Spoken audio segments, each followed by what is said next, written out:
राजकारणी हे प्रस्थापित आहेत, गडगंज आहेत, पैसा प्रॉपर्टी सगळ्या गोष्टी आहेत त्यांच्याकडे. आपण सगळी जनता म्हणजे विस्थापित आहोत. विस्थापितांची संख्या आपल्याकडे अधिक आहे, त्यामुळे प्रस्थापित आपल्यावरती कायम राज्य करत आहेत.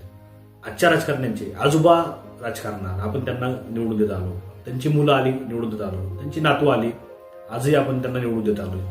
तर कायमस्वरूपी त्यांनाच वारंवार आपण निवडून देत आल्यामुळं त्यांची मगरुरी कायमस्वरूपी वाढत चालली आणि आपण जनता कायम रस्त्यावरती कायम विस्थापित आहोत.